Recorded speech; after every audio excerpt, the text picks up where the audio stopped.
welcome everyone to our India Week event on cybersecurity, hard and soft, the need for geostrategic cooperation in the Indo-Pacific. Today's event is a collaboration between the Centre for Digital Economy Policy Research, of which you've just seen this video, and the Australia-India Institute in New Delhi. This is a time in which we have been the most virtual year on record in 2020, with COVID shifting much of our lives onto digital platforms. And this trend, as we have seen, has increasingly made our lives not only more efficient and with greater conveniences, but also with more vulnerabilities to cyber and physical security. The impacts of these cyber vulnerabilities can include the theft of personal and government and commercial data, real-world physical threats, and threats to our social fabric that is undermining democratic societies as well. Today, we are joined by an esteemed panel of experts in their fields to address different aspects of cybersecurity and the role of geostrategic cooperation in the 21st century. I'm Tanya Spisbar, the Director of the Australia-India Institute in Delhi, and I'll be moderating this session with you today. After the panelists have each made a short presentation, I will then invite the audience to provide questions, and you can do so using the comments feature on this platform. So without any further ado, I would like now to turn to our esteemed panelists. First, we have Major General Katoch, and Major General Katoch is one of the esteemed people, Director of the Board of the India Foundation, and has had a long career in the military as well. Major Katoch has also focused his issues and focused more pointedly now on the Quad and cybersecurity issues stemming from the Indo-Pacific. I would like now to turn to Major Katoch to ask your views on cybersecurity as it stands. We've seen the Quad move from a maritime focus increasingly into a cybersecurity focus, and this was true in 2019 as well. With the October 6th meeting and its first standalone meeting with the foreign ministers, we've also seen an increased focus on cybersecurity. Can you tell us a little bit more about cybersecurity in the Indo-Pacific and whether you think this type of geostrategic cooperation is warranted and whether the Quad is the right platform for this?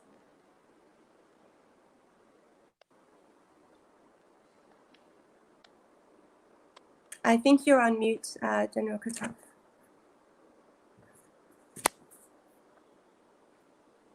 Yeah, thank you. Thank you, Tanya. First, I'll just dwell for a minute or two on certain aspects of the Quad. As you all know, it started in 2007. And once it started, it came up under a lot of objections from China specifically. The US, right from that time, was viewing the Quad as something like a Asian NATO. And the Chinese were also perceiving the Quad as something like a Chinese NATO. And the Chinese put up tremendous pressure.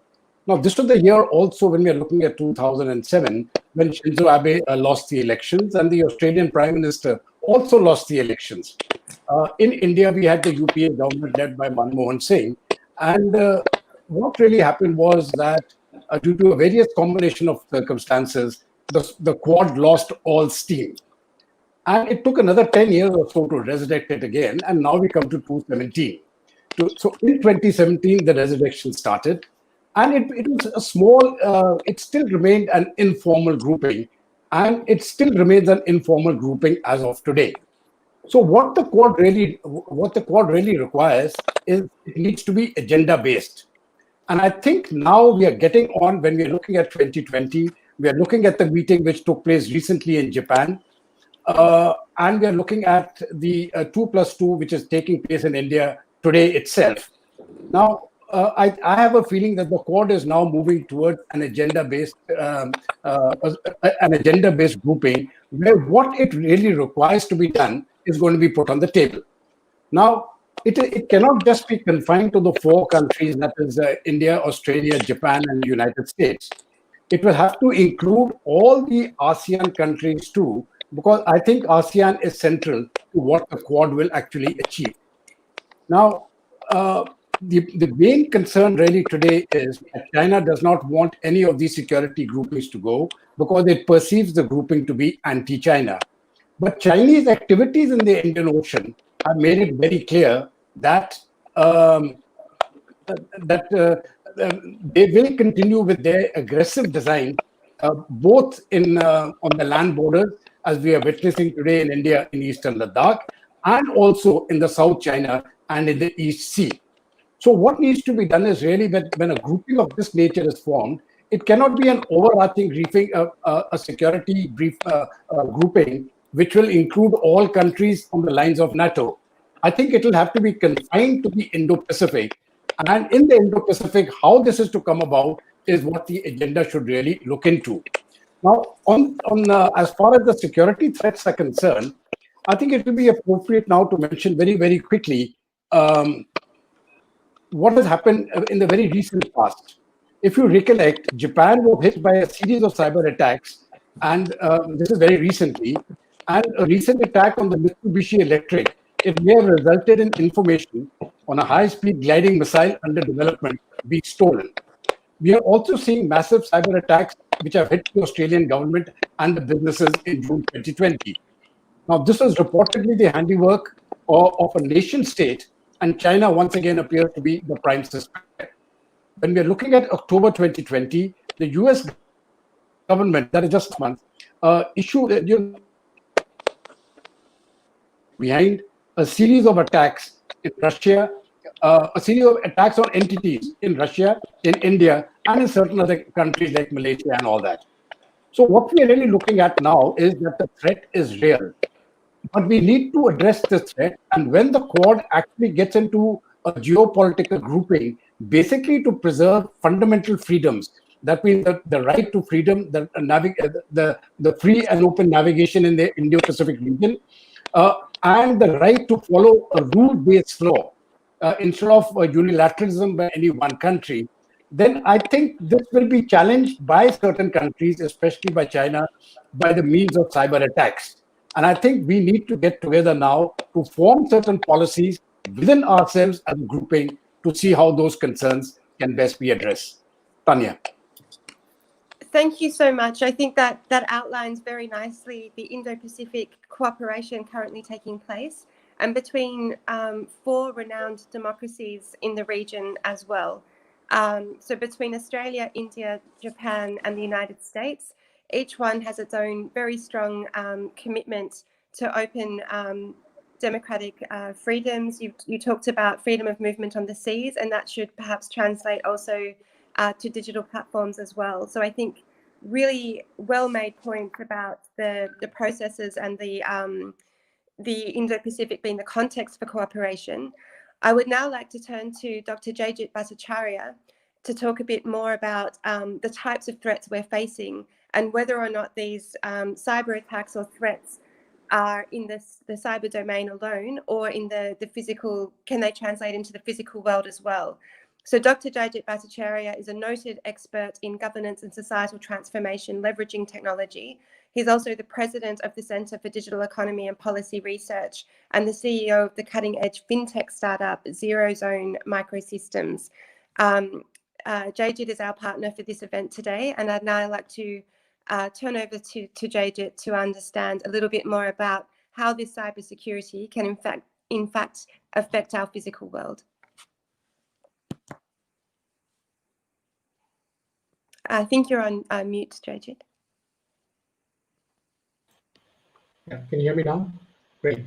No, I was saying, Tanya, that your question is very, very pertinent in today's world because for a very long time, cyber was supposed to be something quite exotic, and any cyber attack was essentially assumed to be information being taken away, and therefore it was cyber attack and privacy going hand in hand. And therefore, for a long time, cyber attack would be related to information, and therefore the biggest harm would be from a financial perspective. So we had the 2014 car bank hack, where a cyber gang took away $1 billion through spear phishing attack that infected workstations, and that would allow them to take cash out from ATMs and so on and so forth. Then there were the other attacks like the Belgian bank of Krelan, which lost $70 million. the $80 million of Bangladesh that got lost and nobody could find it. So it was more around information being lost. But what has significantly changed, and that's something that General Katoch also referred to, is the series of actual physical attacks that started happening. For example, the series of attacks that happened in Australia in the month of June in this year.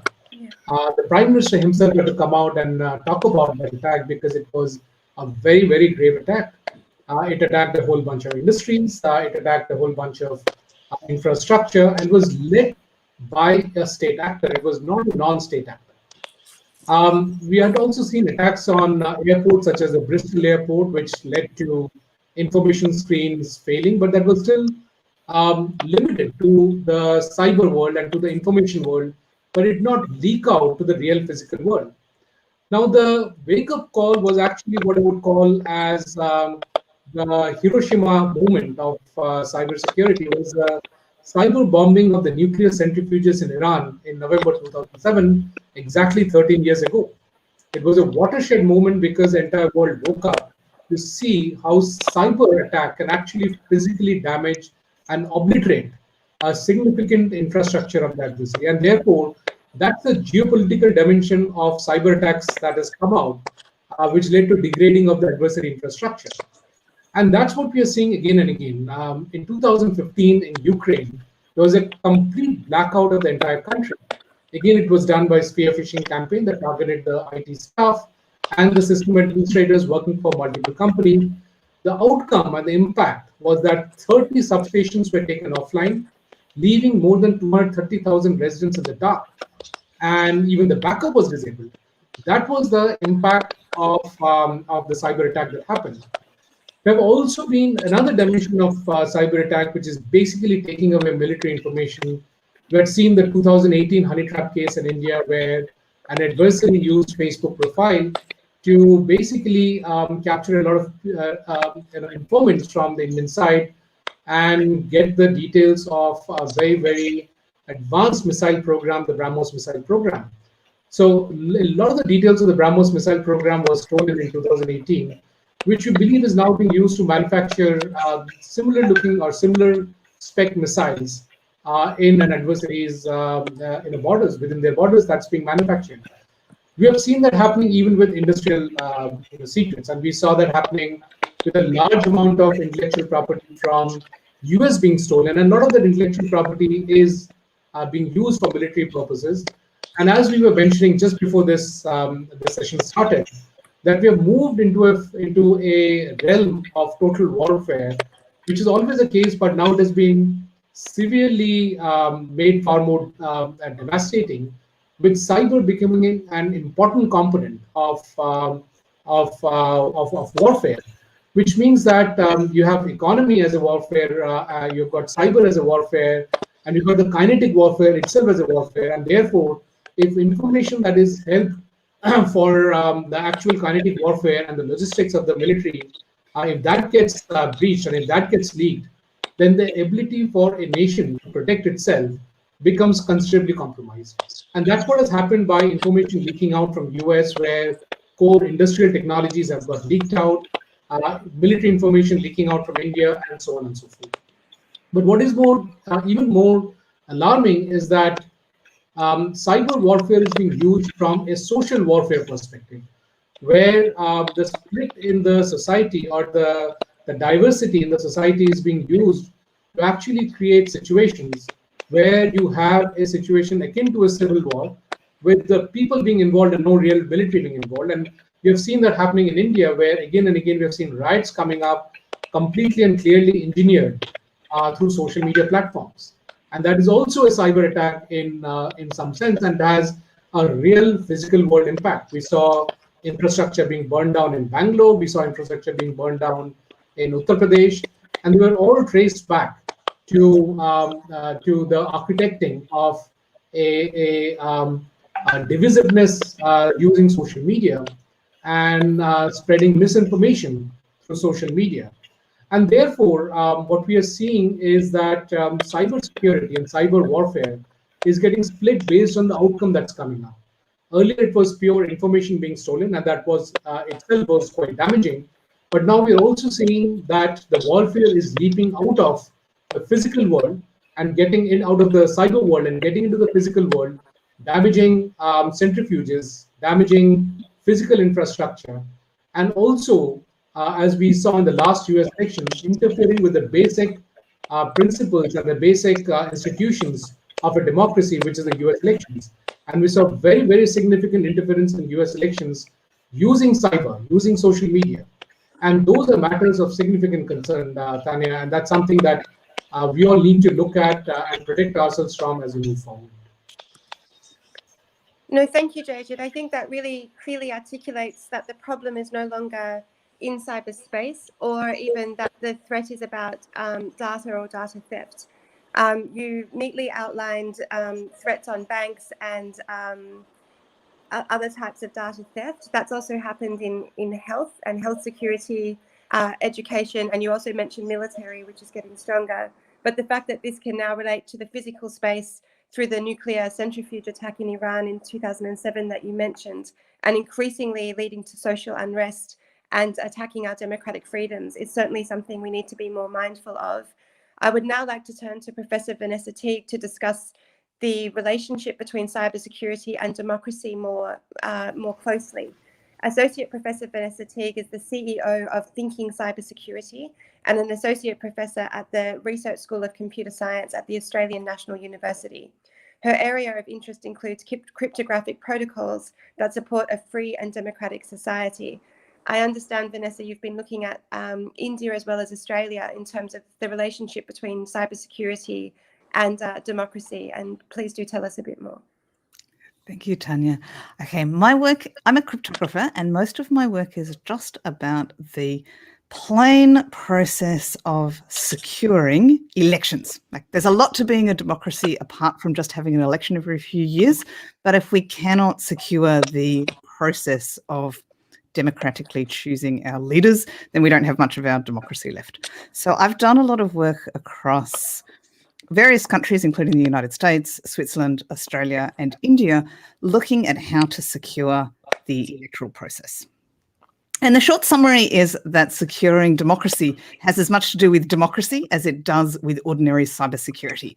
I think in all of these countries, there's been, in various times in the past and the present, an assumption that democratic electoral processes aren't that much different from ordinary electronic security questions. And we've seen in all of those countries, at least at some points, we've seen electronic processes that were trusted without providing evidence to the other citizens of the democracy that they had done the right things with the votes. And we've seen in the United States the very bad consequences of their only electronic voting machines and the wide distrust that has followed as a result of them. We've seen in Switzerland some cryptographic issues that arose with an internet voting system that had been under examination only by appointed auditors, in which we found some serious errors. And we've seen in India, I've been really, really interested to watch the progression from the electronic voting boxes that were meant to be trusted and that were set up and defended by the Electoral Commission as being, we're confident that we've checked it out and everybody should trust it because we said so, to a process in which they were shown in some cases to be manipulable, and Indian citizens took it upon themselves to take them to court and insist upon a voter verifiable paper trail. So it's not about whether the electoral commissioners are confident in the technology, it's about whether they're showing the rest of the citizenry evidence that their votes have been accurately recorded and properly tallied. And that is the strongest defence that we can have, and really the only defence that's good enough for something as important as democracy, because if we're showing everybody evidence and carefully auditing that evidence and making sure that every interested party in the election checks that evidence, then the likelihood of anybody being able to error, whether it's committed by locals for political reasons or by external parties for global political reasons. So this theme that in order to defend election security, you have to show the rest of your democracy that you're doing it right, because that's how democracy ought to be, is a theme that I think every democracy should take to heart. It's really funny because I saw among Indians the kinds of debates that we are now having in Australia. I saw an Indian professor shouting at members of the Indian Electoral Commission about needing to see evidence rather than trusting the electronic boxes that were being used in India at that time. And I am now in Australia having exactly the same unresolved disputes with the Australian electoral authorities, specifically in the Australian Capital Territory and at a federal level for the technology that they use to count Senate ballots. I understand that India has had a Supreme Court challenge associated with public evidence and the voter verifiable paper trail. Australia has not yet had that challenge, right? So we still have an assumption among our electoral authorities that they can get the technology secured in a not open, not democratic process, and that everybody else will just trust it. I think I would like to see the kind of progress that has been seen in India towards the rest of Australia's citizens demanding to see real evidence that those electronic processes are secure. No, I think those are really strongly made points about ensuring the security of the process itself. And I think having the perspective of a cryptographer, someone who is involved in looking at how to defend and secure the one of the strongest parts of the democratic process, which is the role of elections, and make sure that they're secure in order to vote our leaders in, is a very important element. As Jajit touched on earlier in his presentation as well, there are other aspects that can threaten democracy also. So one is the electoral process. Others is the potential social engineering around changing people's behavior or minds through other digital platforms, and perhaps the need for greater policy consideration in terms of the broader space of behavioral or manipulation for thoughts that can have devastating consequences. So Jajit did touch on the US election, the 2016 election, and the discussion about tampering there. I'd now like to turn to Ambassador Latha Reddy.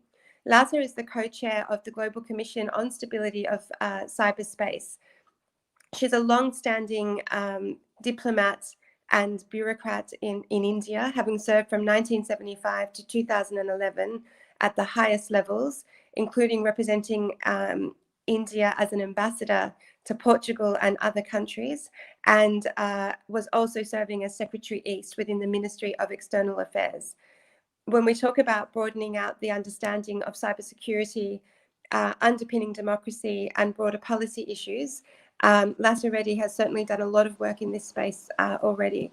Latha, could I now turn to you for your views on cybersecurity, democracy, and soft security?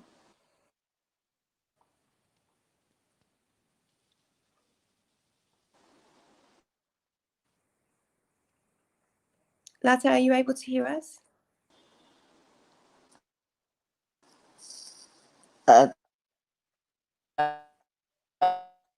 Me?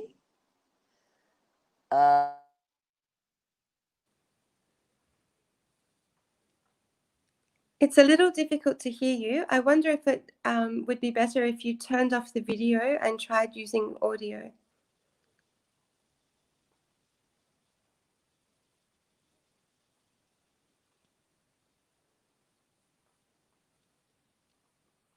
Are others having trouble hearing Latha? I'm not able to hear her.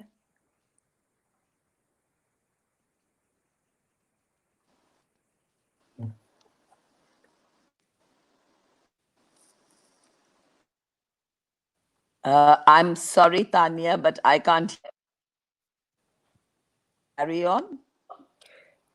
I think we've just got you back. It's a little bit shaky, the connection, but let's try.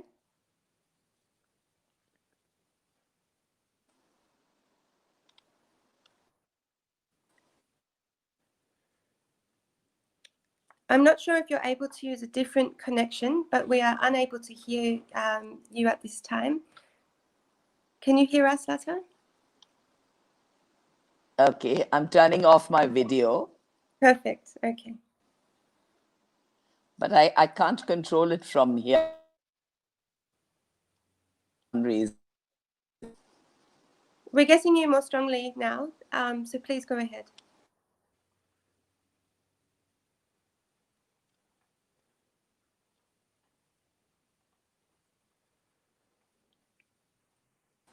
From here, I think perhaps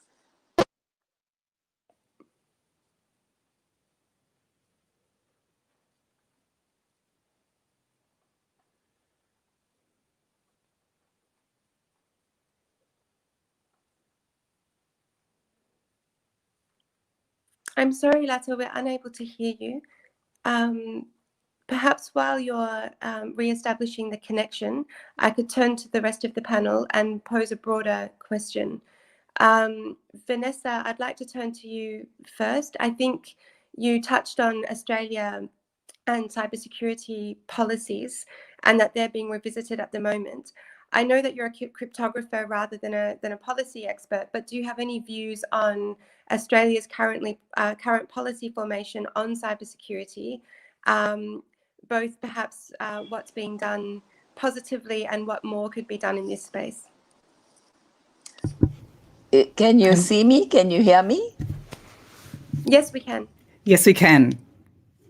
Okay, Let's go that's back much to Ambassador Reddy while, better. yeah. But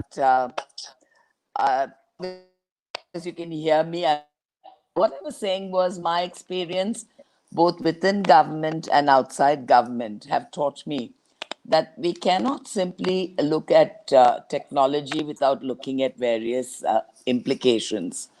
I know that the others before me have spoken about hard security issues on cybersecurity and the protection of critical information infrastructure. You've talked about the physical effects of cyber attacks. You've also talked about the issues relating to democracy and how they are affected. Now, I think that the real issue for me is why is there so much controversy about online regulation rather, and none about offline regulation? What I mean is, we don't raise any objections when TV or radio or the print press is regulated. But there is a considerable resistance to the regulation of online media and or online social media as well as online platforms. I find this very difficult. We are prepared to give our data to foreign governments to get a visa or to buy a SIM card or for a variety of everyday tasks. But when it comes to any kind of regulation, we very strongly. I personally feel we do need regulation on platforms because our social fabric is being eroded, and we are really giving a huge amount of power to platforms. Our citizens need protection, and the more important thing is what happens when you use these media as social engineering projects in order to bring about certain changes in political regimes or countries. I want to tell you about an experience I myself went through. When I was Secretary East in the Foreign Ministry, one of the countries I was looking after was Libya. And I was there for the worst of the Arab Spring results. I saw the turmoil in Libya, I saw the turmoil in other countries. Particularly, but Libya was the one that was really tremendously badly affected at that time.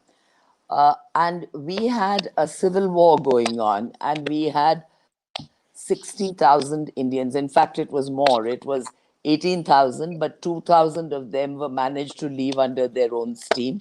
and we had to actually rescue them, rescue the workers who had been, in some cases, abandoned by their employers in factories very far from Tripoli and Benghazi. And the interesting thing was, this really shows how you can have both positive and negative uses of the social media platforms and platforms on the whole, because obviously there was social engineering to a certain extent that did cause the unrest in Libya, from which it has still not recovered, and it has spawned several terrorist movements in that region.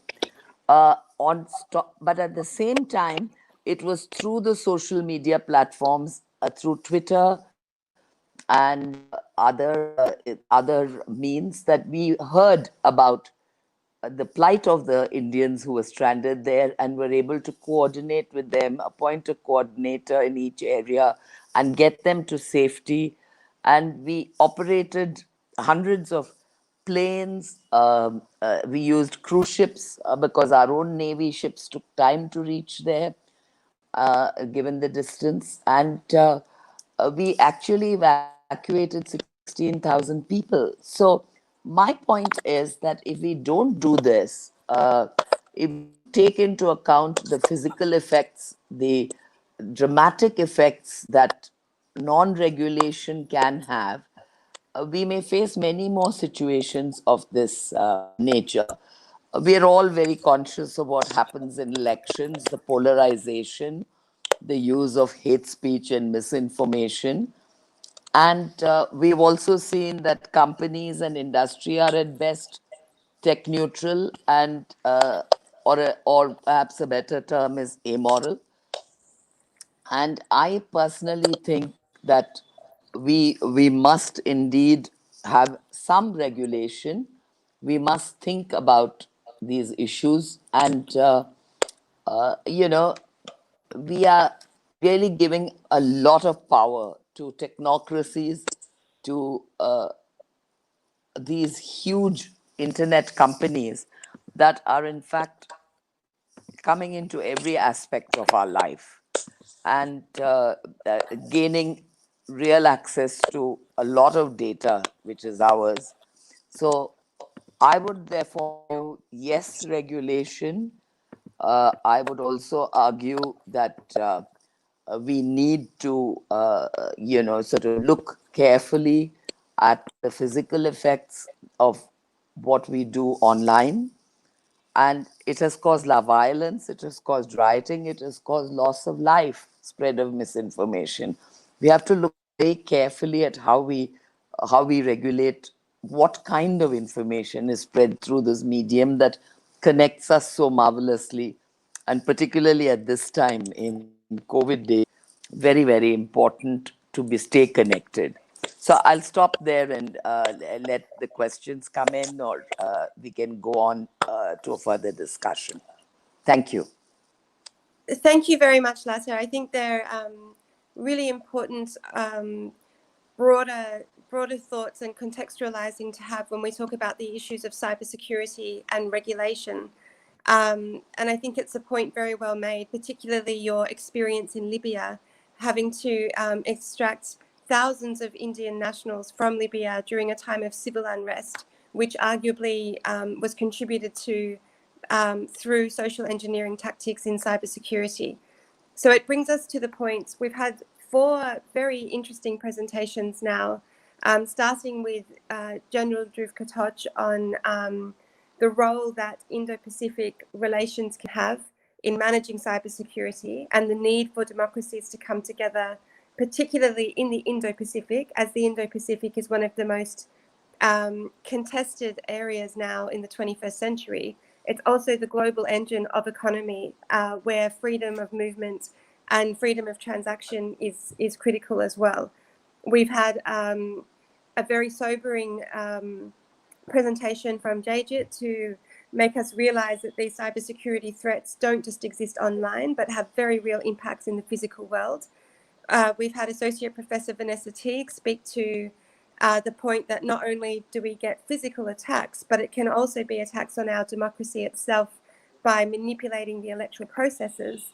And then Ambassador Latha Reddy has rounded out this view of the importance of cybersecurity coming together to cooperate and on regulation by pointing out that the democratic threats can be beyond processes and perhaps looking at soft security issues as well. So taking together these 4 different perspectives, both from an Indo-Pacific perspective, thinking about state actors like China and others, but also in a domestic setting, looking at Libya and other countries where real social unrest, civil unrest, and potential civil war can happen as a result of cybersecurity interference. Where do we think policy needs to move to? And is government doing enough, either at a domestic level or at a cooperative level with other governments? Vanessa, I did start by posing the question to you initially on Australian policy. Did you want to pick that one up to start with? Yeah, I agree very much with what Ambassador Reddy just said. I think in answer to your question about Australian government cybersecurity policy, I've disagreed with their policy very strongly, speaking of democracy. I think the Australian government needs to decide whether they have a cybersecurity policy or a cyber insecurity policy. At the moment, when they talk about cybersecurity, they mostly talk about breaking things and peering at things and decrypting things that they can't. There's actually not a lot about, there's a little bit of lip service to the idea of trying to make things more secure, but there's not a coherent policy or consistent practice of encrypting sensitive information, for example, or beefing up authentication processes so that they can make sure that only the right people are logging into the right databases. There is a lot of rhetoric about how vulnerable we are and how worried they are, but there's not actually a lot of practical improvement in cybersecurity on the ground. I think when we talk about the power of social media, I agree, it's frightening, right? We're entering a situation where we have these incredibly large entities that are not democratically elected, but in some cases, in some ways, as powerful as governments. And when we think about the relative power between these things, we need to think about the power of ordinary citizens, the power of democratically elected governments, and the power of the massive social media and other platforms, and not just social media platforms, but, for example, giant advertising companies like Google. And one thing that I think we need to recognise is that part of the reason that some governments, like the Australian government, have not regulated as strongly as they might have, for example, have not implemented strong privacy laws that prevent those kinds of platforms from sucking up massive amounts of information about their citizens, is that they're actually a little bit conflicted because they spend quite a lot of time acquiring that information from those platforms, and they benefit from it in completely legitimate law enforcement investigations. But nevertheless, there's a conflict there between the kind of strong regulation that they ought to be putting in place to protect the privacy of citizens and the kind of use that they get from being able to examine the massive quantities of data that those companies are engineering their products to extract. So I'd vote for better privacy law. And acknowledging that that's going to give the government a bit less information, because I think empowering the ordinary little citizens is actually better for democracy in the long run. That's a really interesting perspective. And I think privacy is something that really hasn't had the attention it deserves. I think the European Union, with its GDPR, has been one of the most active areas for imposing privacy laws. I don't know if you followed the general data protection regulations. Yep. Is something like that appropriate in Australia? I'd love to see something like that here. Yep. Yeah, so that would be an interesting approach. And certainly because of the impact of the EU, other countries have anyway, if they're dealing with the EU, one of the consequences of globalization is having to then comply with GDPR or the general data protection regulations. Jayjit, if I may turn to you next, I think you've also been focused on Indian policy and governance in cybersecurity. Are you aware of any advancements there? The reason I put this to you is I'm aware that India is, one of its ambitions is to be a leader in cybersecurity provision in the 21st century across the globe. Part of being a leader is obviously research and technology, of which you're one of the most celebrated experts in India, but in addition to be supported by policy and regulation. Do you have views on India's development of policy and regulation in cybersecurity? Yeah, Tanya, absolutely right. The aspiration of India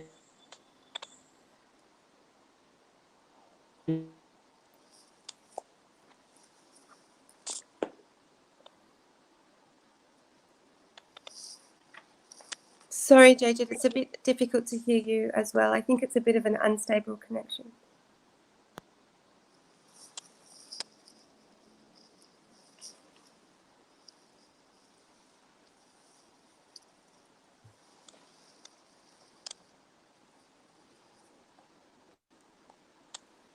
We're not able to hear you, JJ. I'm not sure if you're on mute or if it's an unstable connection.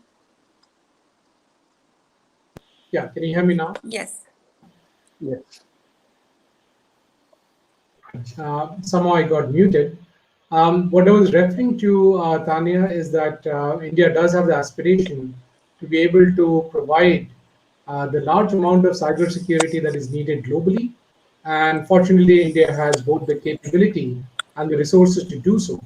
From the larger point that you mentioned, which is about policy, clearly GDPR seems to be one of the cornerstones around which global privacy policies are being built. India has put together its privacy data protection bill. It is yet to be turned into an act, but a considerable amount of public debate has gone into creating that particular bill. One of the issues that we see with GDPR is that it's extraterritorial in nature. So it is applicable even to India, even though India is not under the sovereignty of the European Union. And that's the issue with the beast that we're trying to manage. The internet is a global resource. It has got global impact, whereas nations have got localized impact and sovereignty is localized. And therefore, how do you manage and protect your citizens and their data who are traveling outside of your borders without having an extraterritorial jurisdiction of legislations? Now imagine if every single country in the world has extraterritorial jurisdiction, the cost that will be incurred by corporations to be able to comply with all of these jurisdictions will be humongous. It will lead to almost a stalemate in terms of trying to do business on the digital world, because you have to check from which country the particular user is coming in from, and then make sure you comply with the regulations of that particular country. And then obviously there are 200 plus countries in the world. That makes it extremely complex. The other dimension to the problem is anonymity. The reason why internet has flourished so fast is the fact that it provides anonymity. Unlike in a telephone call where you can actually trace back to not just the place from where the call is happening, but also the person who's calling up. Now, in the internet, you can't do that, which is why you can actually go ahead and have protests against various issues that you would not normally protest against. And therefore, it is become a platform for civil protests and for various other activities which are not really moral or ethical. For example, selling of drugs, selling of guns, and so on and so forth, or undermining the processes within the country. Now, security and privacy therefore seems to be in conflict with each other, because if you want to increase security, you have to reduce privacy. But if you reduce privacy, you're compromising an individual's safety. And these are complex issues which cannot be solved with one single hand wave. There has to be layers and layers of regulation put in a manner that it's not intrusive. It does not lead to companies getting hobbled, especially companies which are focused on digital. And in fact, in today's world, every company must have a digital presence to be able to survive. And therefore, we are talking about a significant additional cost to the entire economy for just being able to, or just being trying to comply with the additional regulations that are coming in terms of privacy. So it's a very complex world that we're getting into. I don't see a clear answer to any of the issues that I just discussed in the last couple of minutes. So it'll be interesting to see how the society progresses and what is seen as acceptable and what is not seen as acceptable, and what are the kind of regulations that are finally put on the net. Tanya, back to you. Thank you very much. And I think that's, thank you very much. And I think that brought a wide canvassing of the political issues that are before us at the moment in terms of how we regulate, because there are certainly those tensions to unweave, the tension between privacy and security, the tension between anonymity and being responsible for your actions. These are things that Ambassador Latha Reddy also touched on. Someone as experienced as you said you don't have a ready solution to these issues. I'd now like to turn back to Major General Dhruv Katoch. One of the reasons perhaps that we cannot grapple with these issues as individual nations is because we might require extraterritorial jurisdiction, as you outlined, Jajit, and therefore that's another reason to think about cooperation with other countries and trying to grapple with this problem by converging perhaps with other nations. So we have domestic problems to protect our citizens, but that security framework needs to be done in a way that secures regions as well.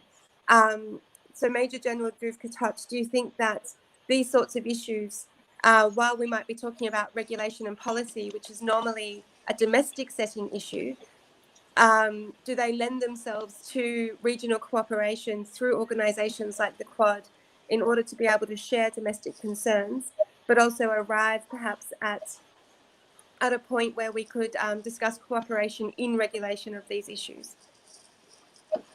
Tanya, in my view, I think this cooperation which is being referred to is absolutely essential. Mm-hmm. But allow me to give my thoughts on a few other issues which have just cropped up. Please. One of the problems which today, which I feel is happening, is there is a complete generation gap between the people who know what this technology is all about and the people who are in the decision-making level. Now, most of the decision makers, especially in India, if they are above 40 to 45 years old, they don't know what they're talking about, right?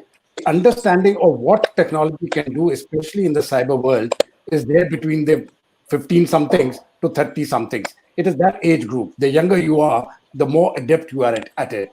And none of these people at the younger age group are actually there in the decision-making process. So I think one of the challenges which governments need to overcome is how to get the decision makers, the people in the older age bracket. Sometimes, in the age bracket of 45 to 60 years, they are the people who are in power, and the people who know about what they have to do in the younger age bracket. How can we marry the two together to enable an understanding of what the problem is, and then enable appropriate legislation to come about? That is one. Number two is when we are looking at domestic laws, I think one of the fundamental things which we are assuming is when we talk of control, is we are assuming that the government is a very benign body with people who know what they are talking about. Now, governments can be as corrupt as individuals. In fact, if the government goes off, then the bureaucracy which is running the show, they will actually dictate terms. So I am actually of the view that the more open the media, the more open the space, leads to better checks and balances than to have controls which are placed with the government, which I don't see as a benign body at all. Every government has a desire to perpetuate its own existence. And to perpetuate its own existence, if it has the control over the entire cyberspace, it will use that cyberspace to control promote its self-interest.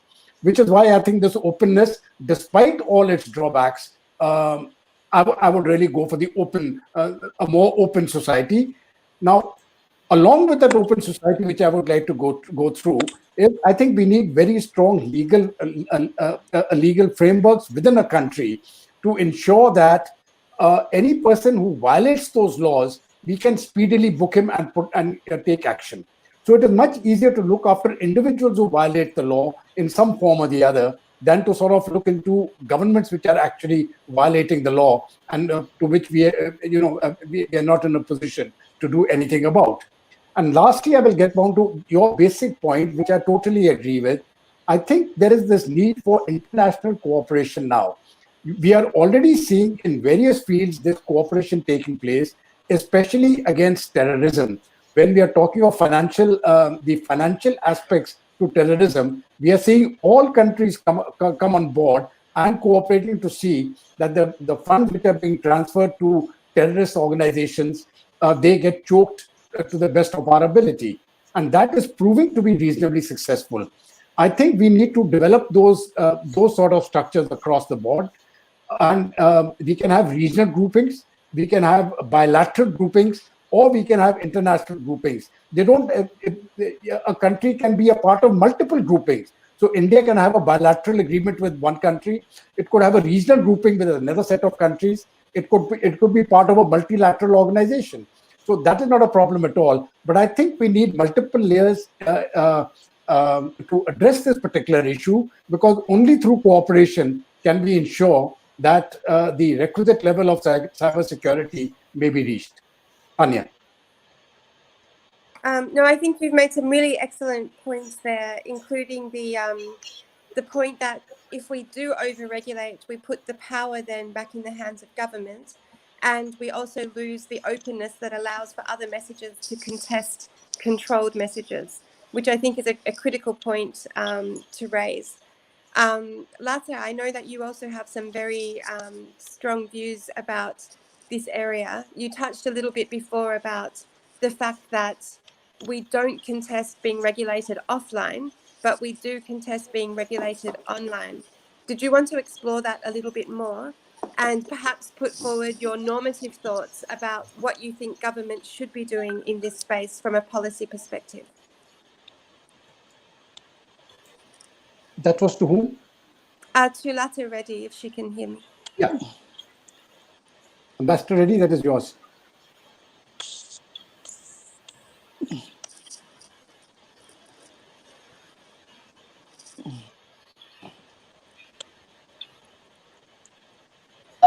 Me something, Tanya.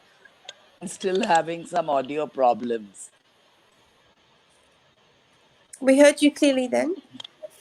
Okay. Okay. Yes, I've seen the question because Parul sent it to me. I think, I think the real issue is we need to explain to people. The government needs to explain to people why we need. Is my video off, by the way? It's on. We can see you. It's on. Okay. Yes. Because I got a message saying my video was off. But, I think the real issue is why should you be allowed to be regulated online, right? That's the question. And how can the government convince people that this is necessary in certain situations? I completely get the point about privacy. I get the point about anonymity. I've always argued that security and privacy are in a delicate sort of dance, trying to achieve a balance between preserving individual rights, freedom, and privacy, and ensuring the security not just of the individual, but of society, and in some cases, the country. What can the government do? I think, firstly, it needs to very clearly spell out why it is introducing certain regulations, right? And why it is necessary for them to insist that certain individual rights may need to be, in a sense, compromised in order for the collective good. I think if we don't explain this properly, there is a chance that this could be seen as draconian and simply a way to spy on people or to collect data on people for some sort of nefarious purpose. So I think the main thing is the government has to build trust. And that's always a very difficult thing to do because there is a tendency, especially among groups who do not hold the same view as government, as the government of the day, that in some way these checks and balances will be used against them. So I think government be sincere on this. They have to be very objective and not play favorites if you want to be perceived. I mean, I don't just say this about the Indian government, I would say this about all governments. You must win the trust of your citizens, you must be impartial and fair, and you must apply the same standards to all groups when you come to regulating online content or behavior or platforms. I hope that answers the question. No, I think that's a really important one again. Too often we forget about the dialogue that government should be having with its own citizens. And I think that's something we've been seeing eroding over time. Vanessa, as another Australian on the conference call, might remember that back in the 1980s, when the Keating and Hawke governments were trying to introduce economic reform, they took the problem to the people. They said, look, this was the last known economic crisis Australia had, in part due to oil prices and other surges. But at the time, former finance minister or treasurer Keating had said, this is the recession we had to have. And there was a dialogue with the people.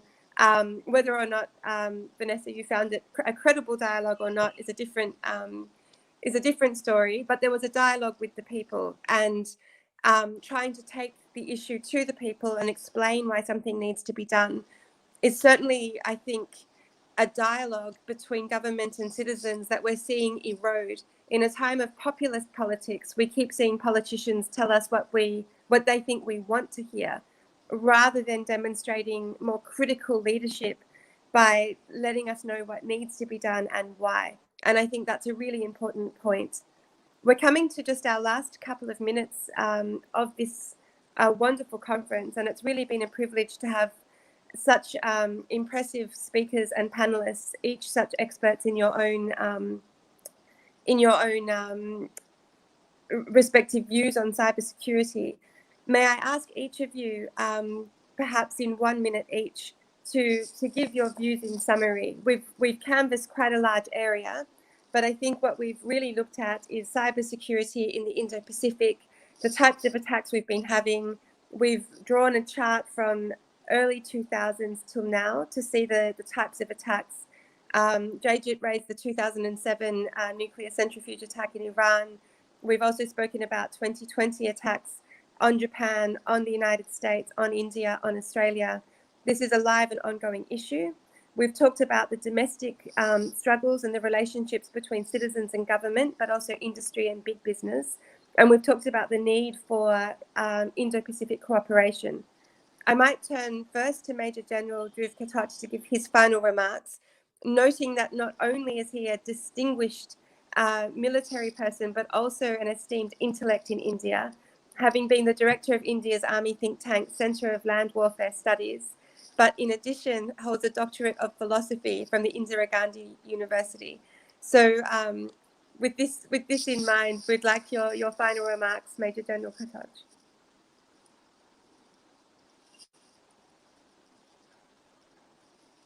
Right. Tanya, in my view, as we progress towards the next 20 to 30 years, the world is going to get more and more digitized. Now, the aspect of freedom has been aptly dwelt upon, and I would actually support those freedoms. My simple view is, along with those freedoms, we need to have appropriate legal frameworks which would make it easy for governments to prosecute defaulters. That should be the deterrent. As far as international cooperation is concerned, I think when there are state actors which become defaulters, then we need to have regional institutions or multilateral institutional structures inbuilt within our systems by which those state actors can actually be penalized. And should we be able to do that, I think to some extent, the threats which come about through an increasingly digitized world, we can reduce that to some extent. Very much. Tanya. Associate Professor Vanessa Teague, your final remarks from a cryptographer's perspective. I would just like to stand up for defending democracy in a democratic way. I think there's a tendency, certainly by the Australian government, to try to centralise power as a way of defending us from external threats, but I really think there isn't a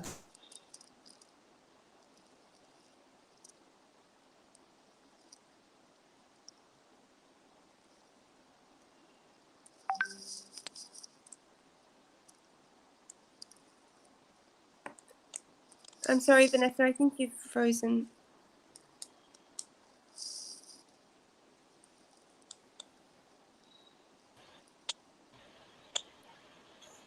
I think we'll come back to Vanessa and hope that her final remarks can be recorded. Ambassador Latha Reddy, your final remarks as a woman who's experienced the broader diplomatic platforms and having served India in a number of countries, as well as international fora, and including your engagement on the World Economic Forum on these issues. What are your final views on cybersecurity, policy regulation, and the Indo-Pacific? I would say that on cybersecurity, for me, the priority has always been fostering international cooperation, building norms, and creating an internet governance structure that gives an equal voice to the global South as well as the developed West. I think it's important to bring in the question of ethics and values into the use of technology. I think we have to essentially look at these aspects as well, and not simply technology for technology's sake. I value the internet. I believe it is a wonderful tool that we have inherited, but it is also our responsibility to build trust in the sphere between governments, industry, individuals, users, civil society. I'll stop with that. Thank you. Thank you very much. I do think we've lost Vanessa, unfortunately, but I do take her point that defending democracy in a democratic way is crucial. Sorry, Vanessa, we have you back. Did you want to finish that final point? No, I was done. I was done. But I think that's really well said. Often we turn to surveillance and mechanisms in which we don't actually have our democratic principles front and center in the spirit and name of democracy. We're not actually following that spirit of democracy. Dr. Jayjit Bhattacharya, I've left you for last because you're also our co-host for the day, so I'd like to hand over our final words to you. Your final thoughts, please. Sure, Tanya. Tanya, cyber actually is governing every aspect of our life. How we live, how we work, how we travel, how we grow our food, how we get educated, and so on and so forth. Every aspect of our life is now controlled by cyber and will be increasingly so as we move forward. Any attack on this dimension of life, which has become a very important way of living, actually impacts our way of life. So it's not just in national security, it's how we live and how we protect our values and systems, because those attacks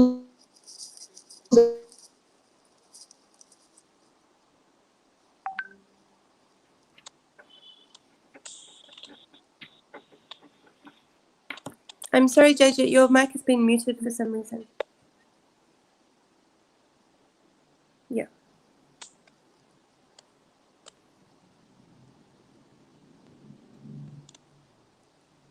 So essentially, Tanya, my point is that if there's any attack on the cyber world, it's an attack on the way we live. And therefore, it's very critical to be able to prevent such attacks from happening. And as a last point, and since we're talking about Australia, India, and the Quad, just like we have got CERT-N, which takes care of the security, the cybersecurity responses from a pan-India perspective, I would be very keen to see a CERT Quad coming up, where such coordination happens at a Quad level, and therefore we get benefited from the experience of the other three countries in the Quad. I think these are really important final points to make as well. So on this topic of cybersecurity, hard and soft, the need for strategic cooperation in the Indo-Pacific, I think we have comprehensively agreed mutually that cooperation in the Indo-Pacific is needed, and that the Quad is indeed one of the important mechanisms by which we look at cybersecurity. We've had a very wide-ranging but very useful discussion, and I'm pleased to have been able to host and moderate this session on behalf of the Australia-India Institute in New Delhi in the celebration of India Week. Thank you all very much to our esteemed panelists and also to our audience today. We will keep you updated with other events as they unfold. Thank you all again. Thank you. Thank you, Tanya.